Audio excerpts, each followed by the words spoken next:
As we get older and our lives get busier, it is harder to stay in touch with friends. As we get ready to celebrate National Best Friend Day tomorrow, we want to take a few minutes to analyze the relationships that we have right now. Joining me this morning is platonic relationship expert Jenn Gunsaullus, who has answers to our friendship questions. Good morning.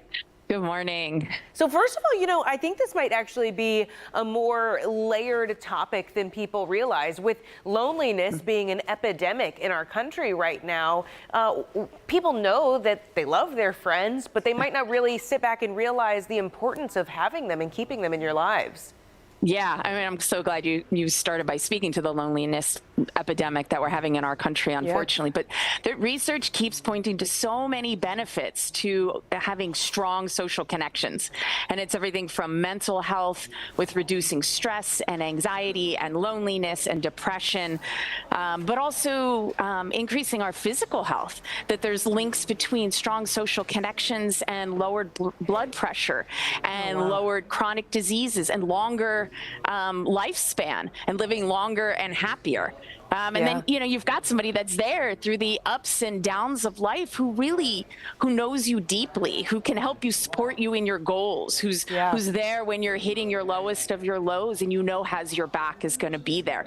So there's just all these mental, emotional, physical, social components and benefits of how much our friend networks really matter. Yeah. I'll say that my favorite thing about having friends from different parts of your life is just that they help you remember things that I don't even remember I did. They'll be like, remember that one time? And then, it's such a great bonding experience. But as we do get older, and I'm a mom, I've got 2 kids, and I'm close with my mom as well. So, sometimes we also just find friendship in our relatives, but that's not really the same as having other friends, right?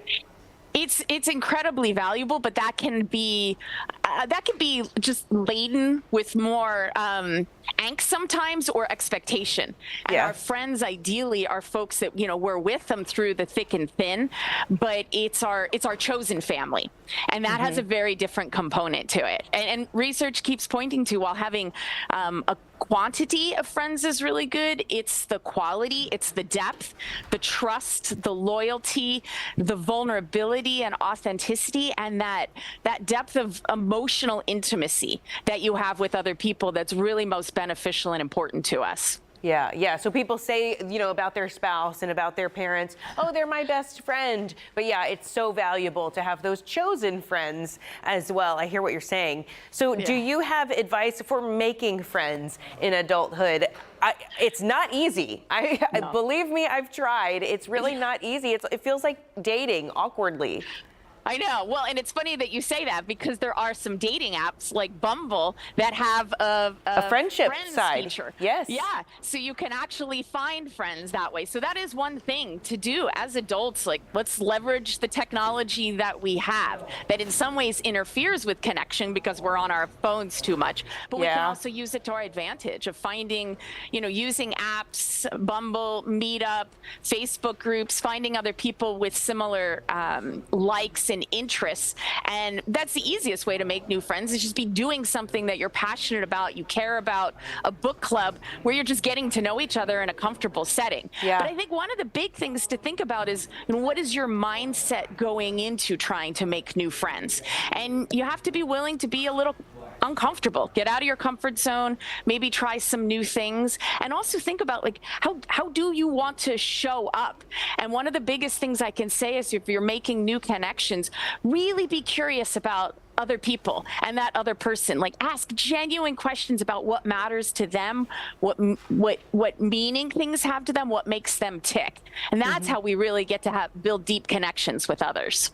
Yeah, I love that. The best advice I got too is that it's not going to be a home run every single time that you meet somebody. You kind of have to develop that too by asking those genuine questions, like you mentioned. Do you have advice for how we keep our long distance friends? I mean, keeping childhood friends is really difficult by the time you're in your 40s, 50s and beyond. Yeah, the main thing is being intentional about it. And I know a guy who, at the beginning of a month, he has a notice that pops up on his phone, and it's literally a reminder to check in, like, who haven't I reached out to recently. I love that. Who can I send a text to? Who can I set up a phone call with? Who can I set up a Zoom meeting with? Who can I just send an email to and be like, hey, I know you're going through this tough time, or send a text.